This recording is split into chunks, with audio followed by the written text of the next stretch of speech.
Now, I have never been a Reddit person. I've not really got on the platform. Every now and again, I'll search something. I follow some threads, never really engage. But it's a platform that a lot of people that I trust, believe to be very smart, critical thinkers, rely on to get some pretty valuable information. I tend to see some of it to be a little negative, and so I tend to veer away from that. But we are going to veer into the 7th, 8th, and possibly 9th circle of hell, which is a Reddit thread, Hot Takes, Fort Collins, Colorado. My name is Patrick Soukup. This is the Living in Fort Collins YouTube channel, where you come to learn everything to know about Northern Colorado and Fort Collins. Eat, sleep, play, and hot takes on Fort Collins, Colorado. So without any further delay, let's jump into today's video. Hot takes, Reddit, Fort Collins, Colorado. Let's go. All right, number 1, Fort Collins was better 10 years ago. Well, I don't know necessarily if better, maybe different. Less people, sure. More development, a little bit more traffic. But I would say with it, there was no Costco 10 years ago. CSU has grown to be a phenomenal on-campus stadium to where people can go and enjoy in town. Lots of different things have happened in the area that have made it different. I don't necessarily know better, but definitely different. I'm gonna read this one. Housing is going to get a lot worse, and then there is really nothing to be done about it. There will likely be a no growth policy condition in the next 15 years. I think that is absolutely wrong, in the sense that currently our city council is extreme pro-housing growth. They are trying to offset some of the housing costs by supply. And the state of Colorado in general just passed a housing bill that's going to allow ADUs to be built on any single family lot, essentially in Colorado, specific municipalities. But there will be some densification within the state of Colorado, and Fort Collins is leading the charge a little bit in regards to at least city council are planning urban transit centers, downtown corridors, where there can be density. They want some growth to hopefully offset some of the housing cost burden. But I will say, you can't necessarily build your way towards affordability when our max GMA is 250,000 people. I'm guessing over time, there will be more than that wanting to live here.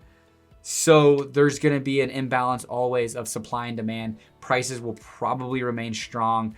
That being said, I do think the current city council has intentionality behind having more growth, densification, focus on urban transit corridors and downtown corridors for growth in those specific areas to help offset traffic, things of that nature, livability, walkability. It's a really nice place to live. People on this sub are just bored and live to complain. Where is it better than here? Please go live there. Edit, I mean to say love, not live, but keeping it the way it is. Born and raised here in Fort Collins, 35 years, moved to Loveland for 9 months. I have too many friends who have moved away, moved back because of one reason or another. It's a tremendous place to raise a family, great place to go to school, and in fact, it's actually become a great place to retire as well.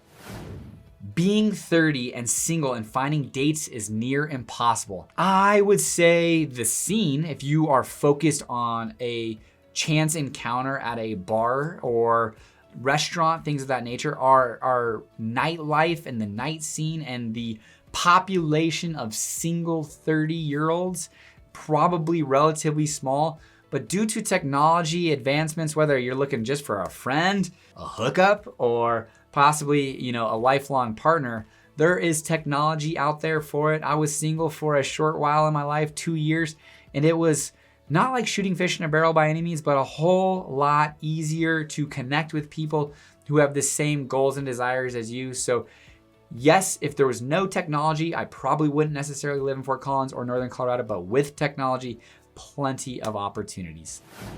Not enough distilled water. Now, I don't know what this is, but apparently it seems to be an inside joke that I am not necessarily a part of, but there is a struggle to find enough distilled water for refilling a humidifier.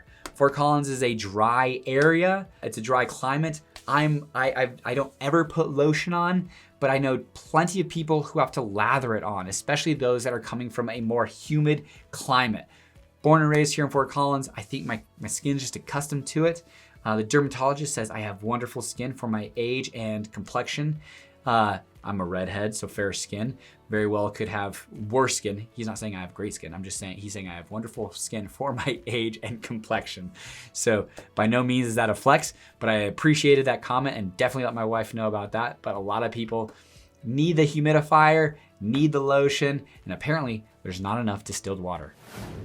The climbing scene feels very elitist, both indoors and especially outdoors. I personally am not a rock climber, but there are tons of outdoor activities, hiking trails, climbing areas. I don't know kind of the point of that. I did know the owner of Ascent Gym, which is one of the largest indoor climbing gyms, and I would say elitist does not come to mind when this individual I begin describing him. He didn't essentially own a car, rode his bike with his kids year round because that was his goal.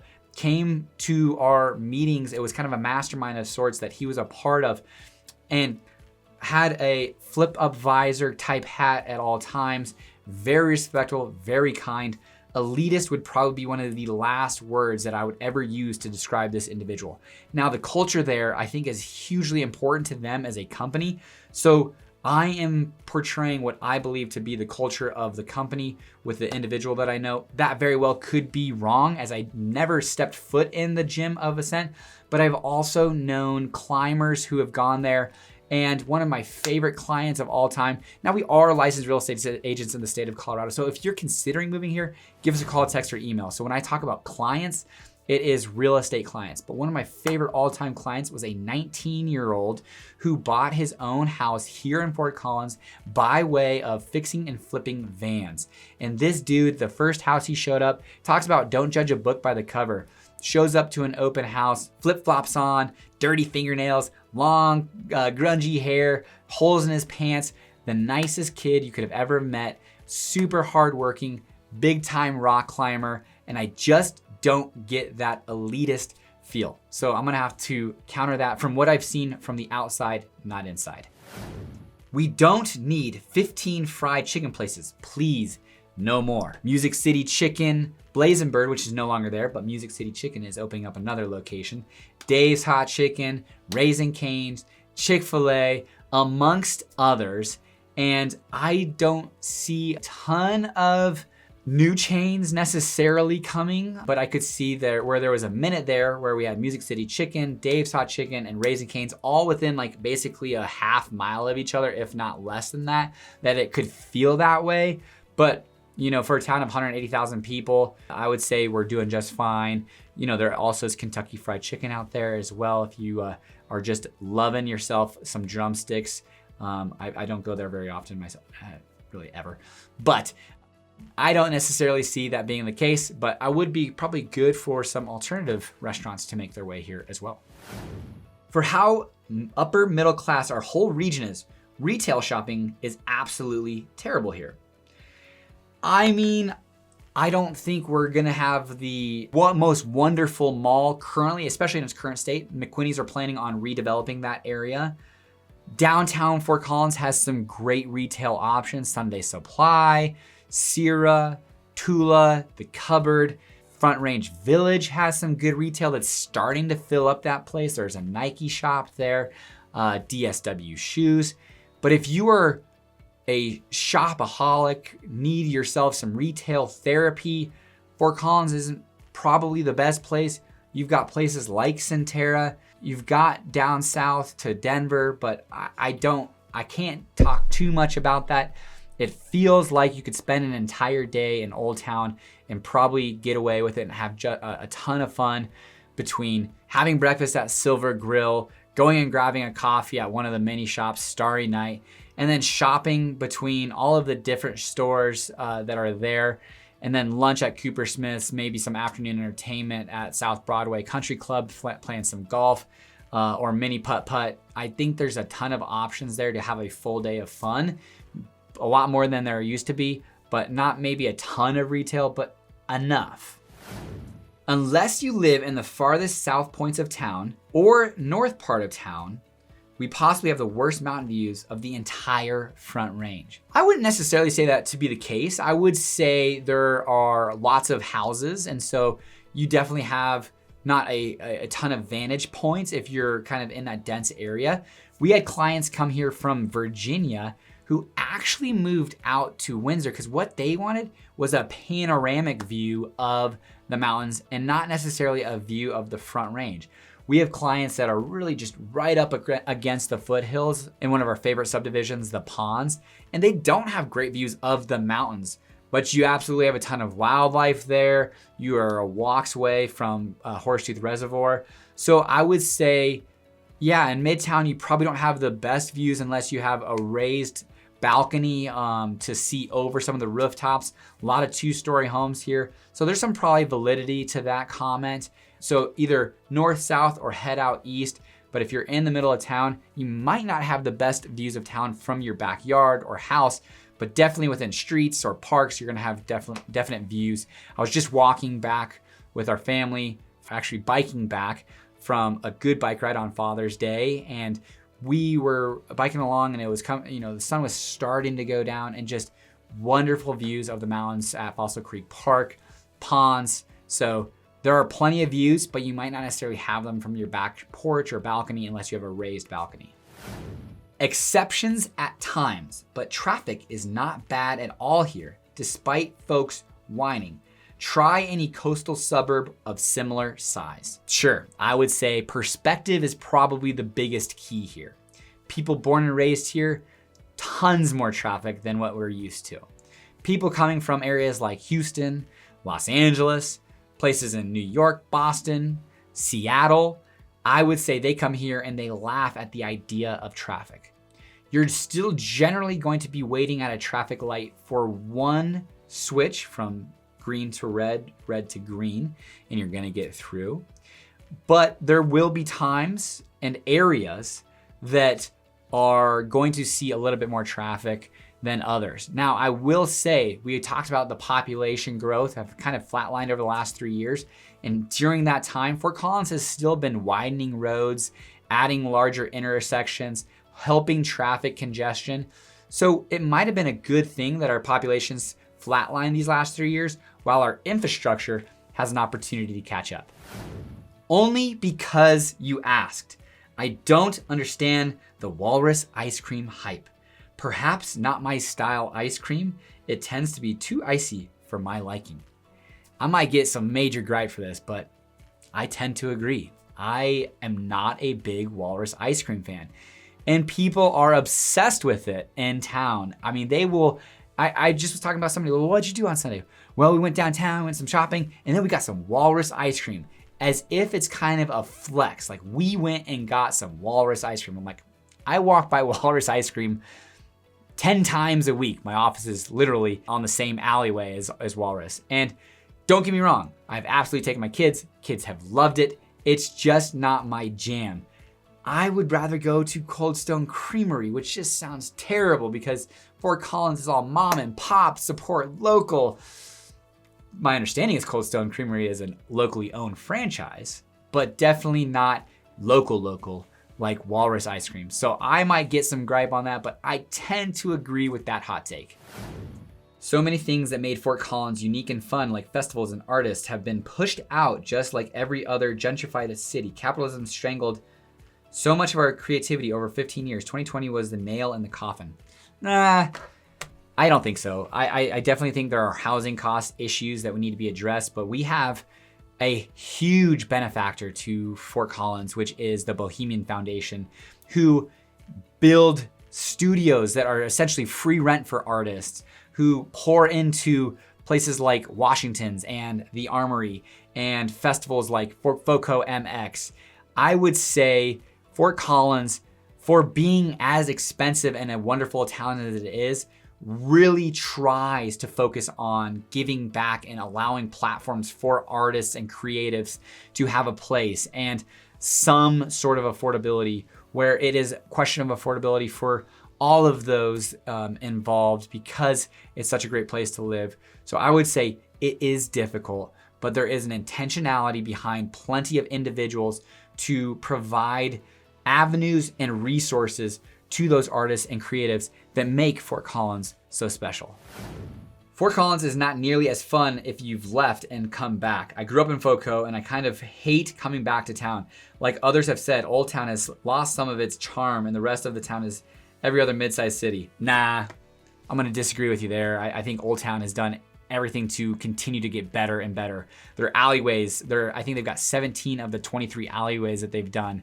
The renovation of downtown, moving the stage back from the middle to the back, the renovation of Linden. If anything, Old Town and downtown Fort Collins is getting better and better.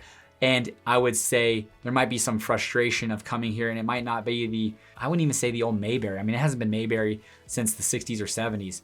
Back then, yes, everybody knew each other. Family names were very entrenched in the community. But now, you know, when I go out there and I say, my name's Patrick Soukup, I don't get, oh, whose uncle are you? Because it's more likely than not, they haven't heard of that last name. So I would say it has definitely changed, but holy cow, talk about maintaining, keeping character, the painted electrical boxes, pianos around town, FOCO MX. It is a phenomenal city that's been desired to move to by so many people that has somehow maintained its small town local charm that I grew up with.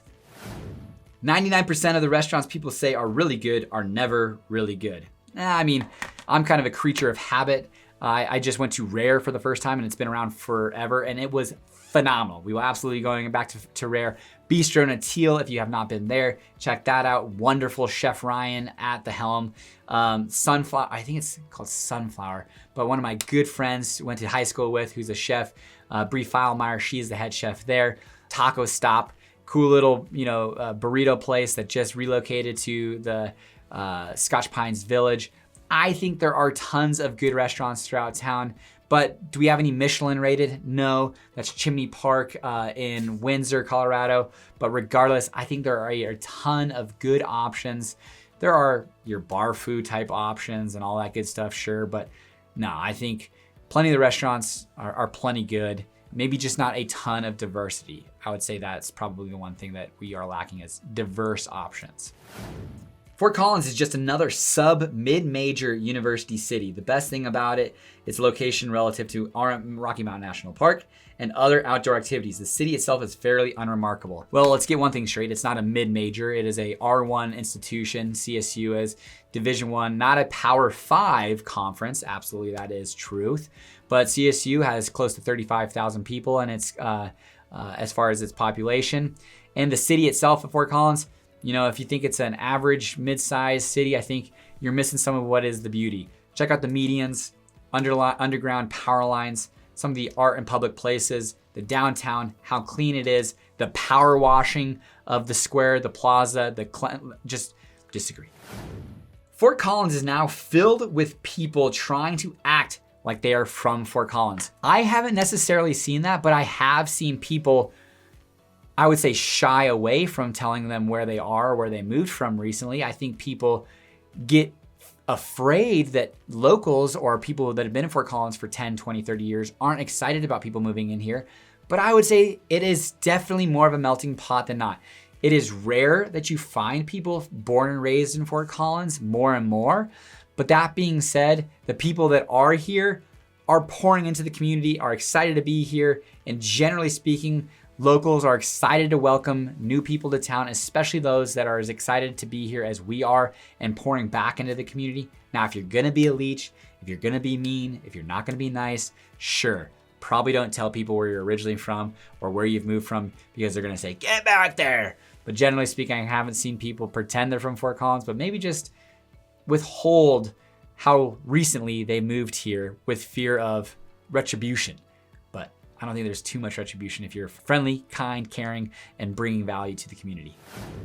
A sizable portion of Fort Collins' population is fairly conservative, and that seems wrong for how cool the infrastructure is. Kind of related to many cars, especially large trucks. Like 75% of truck owners here don't know how to tow, let alone drive. Also, not enough vegetarian restaurants. Well, I just went to lunch with my mom's boyfriend, who's a vegetarian, Avogadro's number. There's plenty of options for you, and more as far as vegetarian and or vegan. Not my jam, but I'm saying that they are out there, not nearly in as much population as other restaurants. It's just because there's probably a smaller population of vegetarians and vegans. Can't argue that. As far as cool infrastructure, I mean, I think, yeah, Fort Collins has cool infrastructure. I don't know if that's a political statement or what, but I think generally Fort Collins has cool infrastructure. This place is a vibe. Folks are honestly charging way too much for subpar tacos out here though. Is there high demand for tacos or what's the deal with that? Not a big taco guy, like I said, go to Taco Stop, but apparently there's some phenomenal food trucks on the north part of town, but that also has been contradicted with people just wanting a cool thing and feeling cool to say, going to the North College Avenue food trucks. So I can't really speak to it too much, but I love that they say that this place is a vibe. Fort Collins, nation's best pedestrian infrastructure, is below average when compared to many other US cities. Nah, I mean, we're a platinum rated bike community. I would say our public transportation is quite terrible, but they're working on that with our 2050 sales tax of adding a half cent. A quarter of that will be going to public transportation. We've got $1 million grant to build out the Elizabeth Max Transit line. So there's gonna be some push towards that. I think we have an 8-foot wide new code for our sidewalks. So I don't necessarily see that in place. Maybe a frustrated person who got a ticket or something. I don't know. I think our infrastructure, again, but I would say this, perspective for me is tough because I've been born and raised here in Fort Collins. I've traveled a fair amount, but I haven't lived anywhere else to necessarily be able to compare and contrast. But from my perspective, it feels relatively strong. U+2 is good for Fort Collins. Now we will probably start seeing down car housing with too many people packed in one home, bringing more crime and degenerates here locally in nice neighborhoods. We just got, basically the state of Colorado removed any occupancy limits laws, which in Fort Collins was the U+2. You can have more than 3 unrelated people living in a house. U+2 other unrelated and no more. And that has gone away. There are some fear on city council, specifically Kelly Olson, who helped implement U+2 way back in the day to protect neighborhoods, livability, and things of that nature. So neighborhoods will have to rely more on nuisance calls, sound, and things of that nature if it begins to become an issue. It just came into effect July 1st, 2024. So plenty of time to see if the removal of U+2 will have a positive or negative impact. Montava is the stupidest effing idea ever. It looks like the neighborhood of squids that Squidward moves into that one SpongeBob episode, except it's right next door to a giant ass beer factory. I'm not a big SpongeBob person. The analogy to SpongeBob, I'm not saying, hey, if you like SpongeBob, that's great. Knowing that specific episode might speak to the person making that comment of saying that this neighborhood's, I don't even think they haven't even really broken ground, so I don't know what they're talking about. Maybe the idea of the 30,000 people that's gonna be potentially moving there or the over the next 30 years, maybe they're concerned about that. I'm not necessarily sure. I just gonna throw out that comment and say, hey, Montava is a transformational development on the northeast side of town that will be its own essentially little city. Tons of infrastructure work needs to be done there, but they really haven't even broken ground per se. They've done a lot of underground work, infrastructure work, and I'm sure they'll be going vertical sooner than later. If you drive between here and Loveland, it will smell like sewage or rot or dog food, and who knows what else, especially when you're dipped to the low points. Well, I would say as you go towards Greeley, there's definitely a smell of cows, agriculture. There's a big company in Loveland, Nutrien, that actually does, I believe, make dog food. It's a big company, or maybe that's the agricultural company, but there's a big dog food company, ag companies in Loveland. There is a lot of manufacturing and agriculture in Loveland, so that could be the case. I myself, again, like I said, I lived in Loveland. There is the landfill on the southwest side of town, so maybe if you're driving along Taft Hill, I don't personally have any experience with any bad smells or rotten smells myself driving from here to Loveland. No one in Fort Collins has a successful marriage. Well, I mean, I did get divorced once and then remarried to the same person. True story.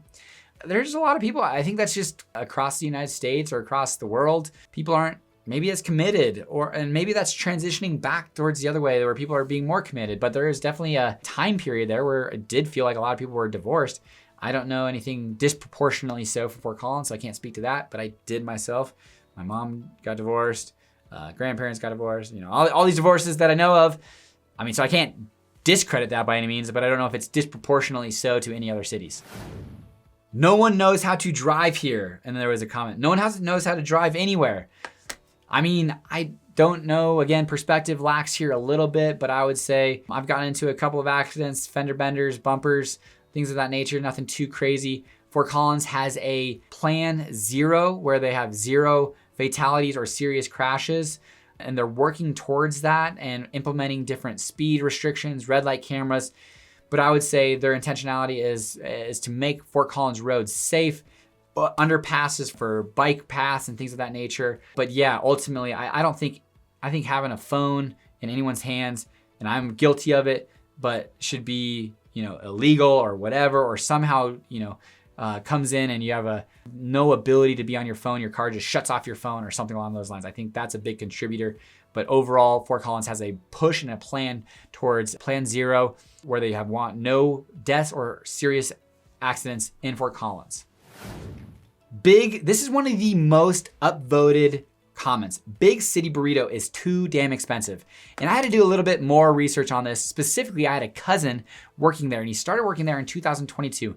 When he started working there, he was making $17 an hour. And we were just over at his house. We were moving some furniture, and I was talking to him about minimum wages. Me and his mom, my aunt, were talking about, hey, when I was working and when she started working, minimum wage was like $3 or $4. And when I was working, it was like $6.50 is when I started, when I was like 13 years old, and it got up to like $8. And I never made anything more than that until I got out of high school, started working in college, getting my degree. But $17 an hour. And not to get too political by any means, but holy cow, this is a person who's making a burrito who was in high school at the time. No need for the money, as he was supported, but his parents wanted him to get work experience. But I mean, yeah, they gotta charge an arm and a leg for a burrito if they're paying an entry-level, no experience burrito wrapper $17 an hour. And I think that goes for a lot of different places. So the expectation, I'm sure, our prices are going to increase. And but I don't know if the quality is gonna increase, because they're probably gonna try to source better or less expensive materials for their food. I don't know. Lots of challenges. I would not wanna be a restaurant right now, especially having to pay a 18-year-old $17 an hour who's never touched a burrito in his life. I may reside in Loveland, but FOCO is my true home. Would move back here in a heartbeat, but then I would be at the mercy of unfavorable, at best, economic conditions. Love that FOCO is the true heart. Definitely a challenge to move in here, especially as a first-time homeowner, young person. You need to be making, I think my opinion is, 2 individuals, one or 2 individuals, at least need to be making 6 figures to buy and live comfortably here. And even then, I would say you need to have a good down payment to make that monthly mortgage affordable, because otherwise your mortgage payment is going to be pretty expensive. It's gotten expensive here. It's definitely difficult to move in here as a first-time homeowner, but as one of my videographers suggested, I just need to, and that favorite individual that I told you about, the 19-year-old who bought a house not too long ago by fixing vans and flipping them. I want to get a piece on the board so I can play. As difficult as it is, I've told my sister this. I said, there's never been a mortgage that I've enjoyed paying for the first 2 to 3 years. But the hope is that mortgage stays relatively flat, if not decreases, because you refinance at lower rates and your income increases. So, hey, I am a real estate agent, so I've got some biases of owning homes, but I could only imagine trials and tribulations of a first-time homeowner who might be making high 5 figures, very, very low 6 figures. Could be a challenge. All right, and our last one. I can tell from the comments that some of you are just stuck up bitches who complain 24/7 about the most inconsequential bullshit. This town is awesome. Mic drop.